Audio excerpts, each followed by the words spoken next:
In brightest day, In blackest night, no Determined to beat you at this game. my sight. Let those Booyah. beware my power. Listen. My hopes and dreams travel with you. Permission to come aboard. Bien le bonjour les Inxéos, aujourd'hui on va parler d'un film, on va parler de Joker, Folie à 2, avec Joaquin Phoenix dans le rôle titre, Lady Gaga également. C'est réalisé par Todd Phillips et c'est sorti en 2023 ou 2024, je dirais 2024. En fait je m'en contrecarre le cul parce que très clairement ça fait partie de la longue liste des projets DC Warner que je boycotte, au même titre que des trucs comme Blue Beetle ou Shazam 2 quoi si tu veux.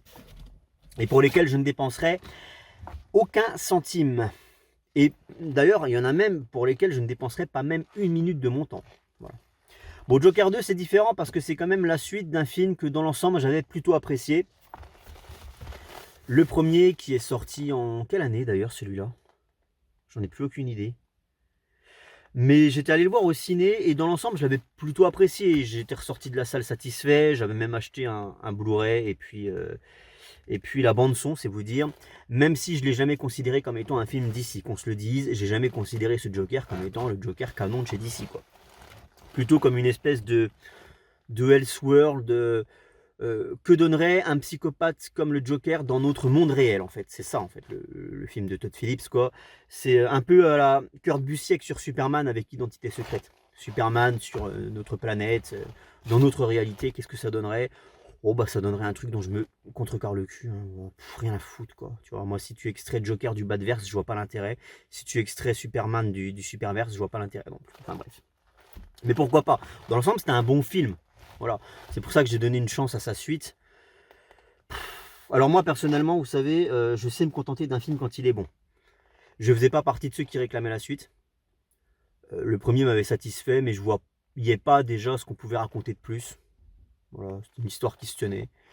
Pas besoin de faire une trilogie, une saga ou je ne sais quoi encore, ni même une suite en fait. Moi, quand je sais me satisfaire d'un film, j'ai pas besoin d'avoir un préquel, une origine ou ce genre de truc. Rien à foutre. Puis au final, le film me donne raison parce qu'il n'a pas grand chose à raconter quoi. Alors déjà, qu'est-ce que ça raconte justement? Si ça raconte quelque chose. On est à la suite du premier. Dans le premier film, le Joker tue quand même 5 personnes. Donc du coup, bah forcément, il est arrêté par les forces de l'ordre. Il est jeté en prison et on attend son procès. Voilà, c'est ça en fait le synopsis de Joker 2. C'est on attend le procès. Et il va y avoir d'ailleurs une partie sur le procès puisqu'il va être condamné à mort par un juge. Parce qu'il y a quand même 5 personnes qui sont 6 pieds sous terre. Et donc, il y a un moment donné, en fait, on est aux États-Unis, il faut que le mec il passe sur la chaise électrique. Voilà. Donc, en fait, une grosse partie de l'intérêt du film réside sur le procès. Et puis sur sa vie, entre guillemets, de détenu. Alors, je sais plus si on est à l'asile d'Arkham ou si on est dans un centre pénitentiaire, tout ce qu'il y a de plus basique. J'en sais plus rien. Et pourtant, le film, je l'ai vu il y a 3 jours. Hein. C'est vous dire si ça m'a marqué. Et la logique voudrait que ce soit l'asile d'Arkham qu'on voit tout au long du film, pour le côté symbolique. Mais j'ai un doute maintenant parce que c'est vrai que on est plus sur des matons de prison. Alors, l'archétype des flics blancs fascistes, tu sais, qui tabassent les détenus, enfin, c'est pathétique, mais bon, si tu veux, si ça te conforte dans ton idéologie fait. Mais ouais, ça n'a pas vraiment une gueule d'asile, quoi. On est plus sur un centre pénitentiaire, un peu comme dans Les Évadés de Franck Darabont, un truc qui rappellerait même les années 30, un truc un peu rétro. Donc j'ai pas forcément vu l'asile d'Arkham. Et dans mes souvenirs, l'asile d'Arkham, on le voit dans le premier film et il a rien à voir avec. C'est plus un bloc de béton comme t'as dans n'importe quelle ville de France, un CHU en fait. Mais c'est la tristesse en fait de ce monde, putain, c'est que c'est le Joker, il y a les Wayne, ok, il y a 2-3 personnages comme ça du Badverse, mais c'est quoi ce Badverse ultra réaliste? Même Nolan, il prend une leçon de réalisme avec la saga de Todd Phillips, là. Ça va pas, putain. Tellement réaliste que l'asile d'Arkham, c'est un CHU le truc, putain. Ah, ça me blase quoi. Donc je sais plus si le deuxième film se passe dans l'asile d'Arkham ou dans un centre pénitentiaire, mais quoi qu'il arrive, si c'est dans l'asile d'Arkham, c'est complètement raté. Hein. Voilà, parce que visuellement, ça vaut rien. C'est juste une prison. Quoi. Et donc, en attendant son procès, il va rencontrer Lady Gaga, donc Harley Quinn. Et puis, entre eux, va se nouer une espèce de romance, un peu spéciale, quoi. Et puis voilà, on va suivre les deux tourtereaux, le procès, et puis Bon, bah je comprends toujours pas l'intérêt de ce film après l'avoir vu, vraiment. D'autant plus qu'il y a une espèce de déconstruction du personnage qui vient à l'inverse de ce que racontait le premier film en fait. Et c'est ça qui me dérange dans le deuxième. C'est que dans le premier, c'était la montée en puissance, entre guillemets. On passait de Arthur Fleck, qui était une espèce de rebut de la société, à un mec dont tout le monde se battait les couilles. C'était une victime, quoi, très clairement. Mais déjà, j'ai du mal avec cette explication concernant le Joker. En fait, moi, ça m'énerve quand tu prends des grosses figures comme ça de la pop culture, comme des Michael Myers, des Dark Vador, des Jokers, enfin des gros méchants, et que tu vas leur chercher une raison d'agir. Ça, c'est un truc qui m'énerve. C'est ce qu'avait fait Rob Zombie avec Michael Myers, c'est pour ça que son film Halloween, c'est de la grosse merde. T'as pas besoin d'expliquer pourquoi Michael Myers c'est maléfique. Il est maléfique, point final. Le Joker, c'est pareil pour moi. C'est un boogeyman, c'est censé être le méchant le plus efficace de l'univers d'ici. Il n'y a pas besoin d'aller raconter pourquoi, en fait, il a mal tourné, c'était un comédien raté, il avait une vie de merde, etc. C'est la faute de la société. Putain, non, sortez les violons, ça me casse les couilles, ce genre de discours, je te jure. Mais en fait, ça désacralise les figures mythiques. Il y a des personnages qui gagnent à rester mystérieux. Voilà. Et le Joker, c'est le cas. Donc là, on a voulu rendre le truc hyper réaliste et aller chercher même une identité civile, Arthur Fleck, et puis montrer comment ce mec eh bien, devient un psychopathe, quoi, en l'espace de quelques semaines. En faisant presque, je dis bien presque, parce que c'est pas totalement le but, mais quand même, un gentil, enfin un anti-héros tout du moins.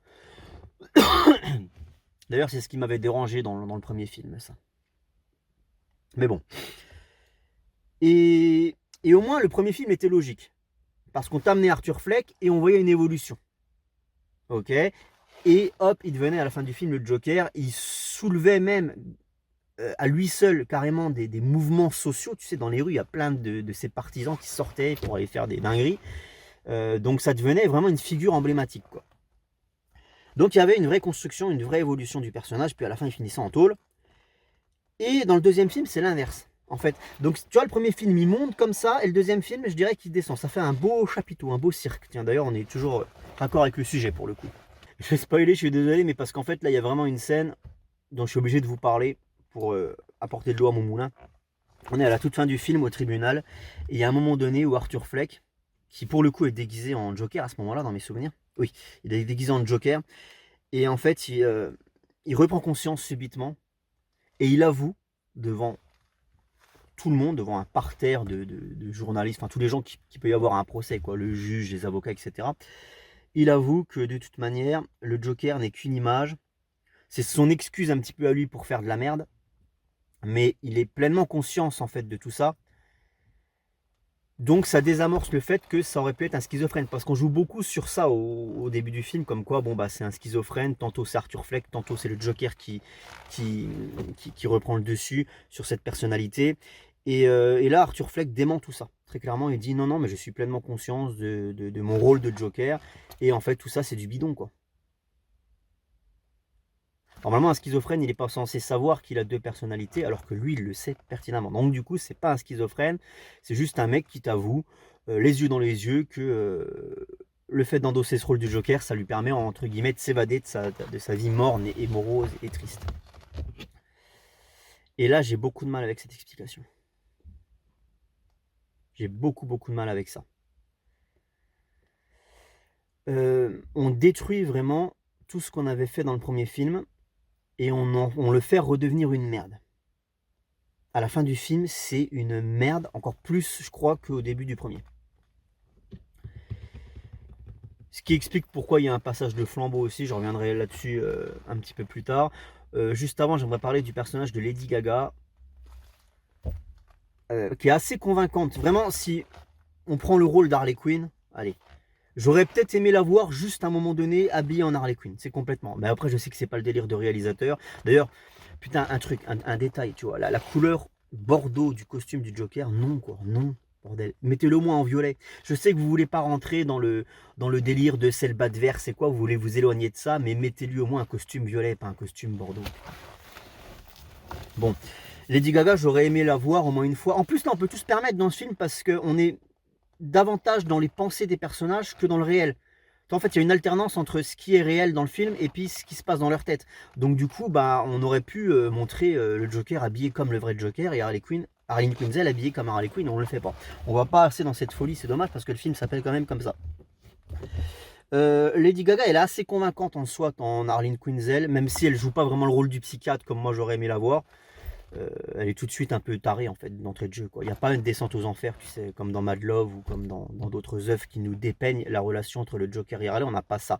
Là, ça va très vite, ils tombent amoureux l'un de l'autre. Le côté psychologue d'Harley Quinn n'est pas du tout, de Harley Quinzel n'est pas du tout exploré ici. C'est plus une détenue qu'autre chose. Et enfin, voilà. Mais en soi, elle reste quand même elle suffisamment mystérieuse pour être intéressante pour le coup. Et d'ailleurs, j'ai envie de dire qu'elle vole presque la vedette. Oui, elle vole la vedette en fait à Joaquin Phoenix hein, dans le film. Donc elle fait le boulot.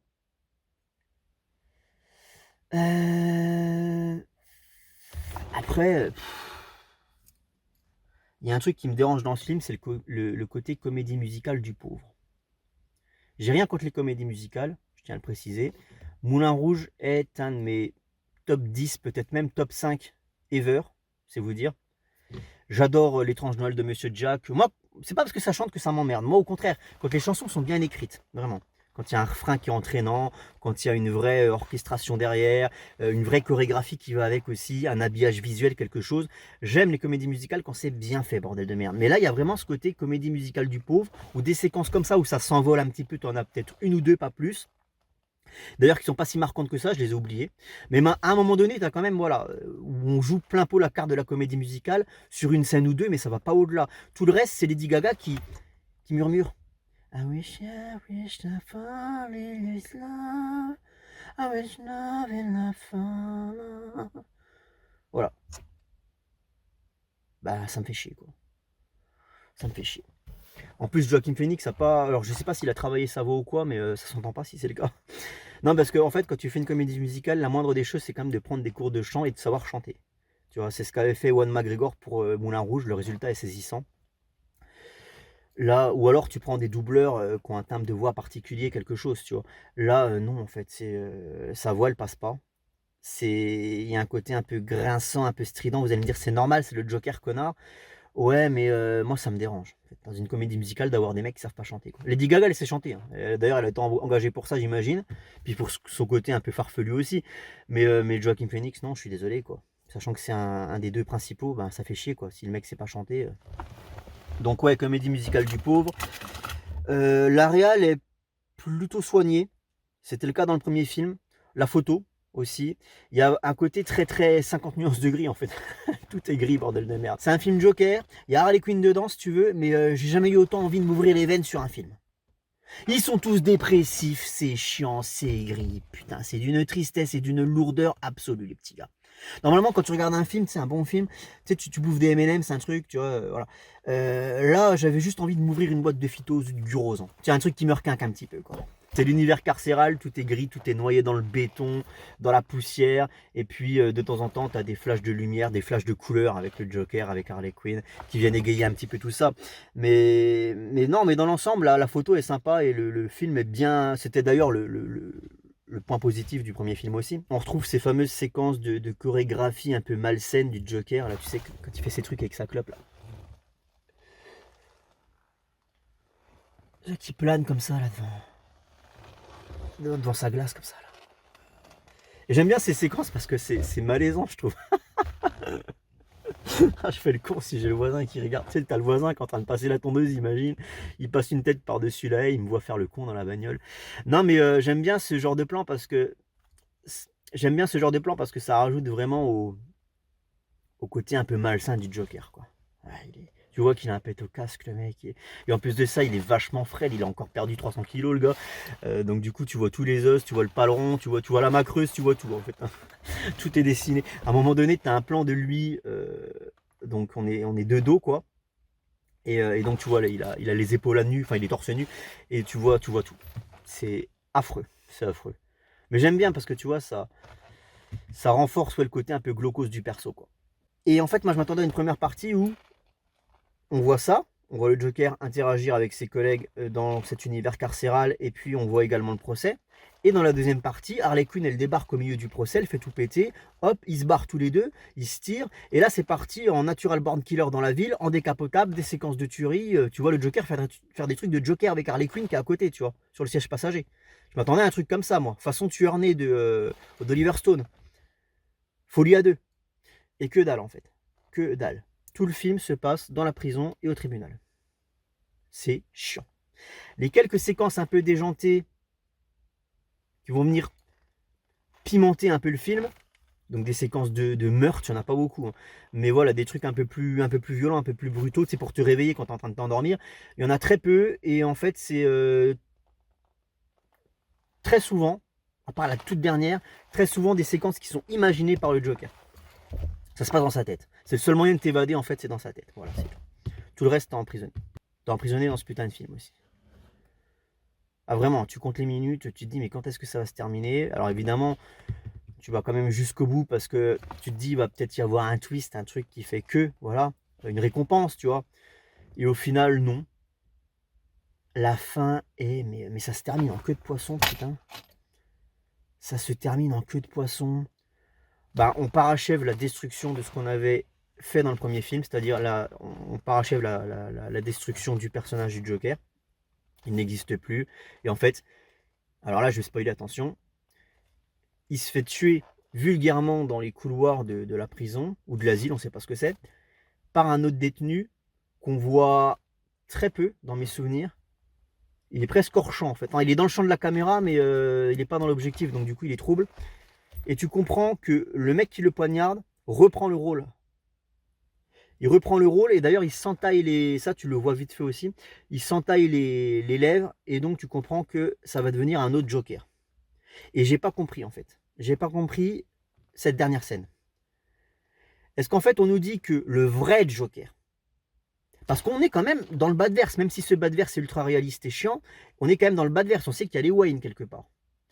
On voit double face. Alors on voit Harvey Dent qui va devenir double face parce qu'on voit sa transformation. Il y a une explosion au tribunal qui fait qu'il a la moitié, il est défiguré de moitié. Et donc bah t'imagines que s'il y avait eu un troisième film, eh ben on aurait vu sa transformation en double face. Donc il y a quand même un semblant de bas de verse. Et la question que je me pose, c'est quoi le message en fait à la fin? C'est est-ce que ça, Joaquin Phoenix depuis le début en fait, c'est juste un mec qui va inspirer le vrai Joker, et le vrai Joker, on le voit à la toute fin du film, c'est lui qui s'entaille les lèvres et qui prend le rôle, ou est-ce que c'est juste une passation de flambeau et ça va être un nouveau Joker? En fait, le Joker, c'est un titre, c'est qui, voilà, c'est un titre comme le maire de Dijon, bah voilà, il reste pas le maire toute sa vie, bah c'est pareil en fait, tu vois, le Joker, c'est un titre qui se passe comme ça de personnage en personnage. L'idée est pas conne d'ailleurs, si c'est ça, ce qui expliquerait pourquoi Batman il a toujours galéré à le choper le Joker, si c'est jamais le même. Et au final, ouais, ça se termine comme ça, très bizarrement, et tu ressors du film avec énormément d'interrogations. Est-ce que c'est le vrai Joker? Est-ce qu'il y avait un 3 de prévu? Mais je pense pas, parce que là, clairement, on a tué Joaquin Phoenix, qui est quand même le personnage principal. Après, on aurait pu faire un 3 à origine. Ça, c'est le truc qui se fait à la mode, tu sais, quand ton personnage est mort, c'est pas grave, on va continuer la licence, mais on va dire que ça se passait avant. Comme ça, on fait revenir l'acteur. Mais ouais, je sais pas, je n'ai pas compris le film. Vraiment, je n'ai pas compris ce film. J'ai pas compris l'intérêt du film. Alors, les intérêts commerciaux, je les ai compris. C'est pour ça qu'il y a eu une suite, c'est parce que le premier a tapé un putain de record. Il a fait le milliard, je crois, à l'époque. Donc je comprends pourquoi les actionnaires veulent faire une suite, mais d'un point de vue artistique, pour moi, ça vaut absolument rien. Ça n'apporte rien au premier film, ça le déconstruit même, et ça te laisse avec des interrogations. Il y aura probablement pas de troisième, donc à quoi bon, quoi? À quoi bon? Bref, pour résumer, je pense de ce film, après l'avoir vu exactement la même chose qu'avant l'avoir vu, c'est-à-dire qu'il ne sert à rien, il ne raconte rien. Vous pouvez largement vous contenter du premier, ça c'est clair. Il est soporifique, il est chiant, bordel, il est chiant. Et putain, c'est quoi ce parti pris dégueulasse d'avoir le cul entre deux chaises et de l'assumer? T'es mal assis et tu l'assumes. On va mettre Harvey Dent. Et même qu'on va voir la transformation de son visage. Et on va mettre Harleen Quinzel. On va pas l'appeler autrement qu'Harleen Quinzel. On va bien l'appeler Harleen Quinzel parce que oui, c'est Harley Quinn.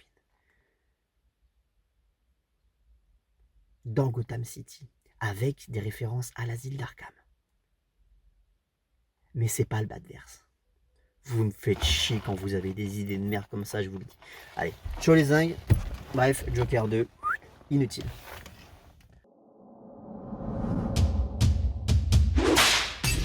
Meow.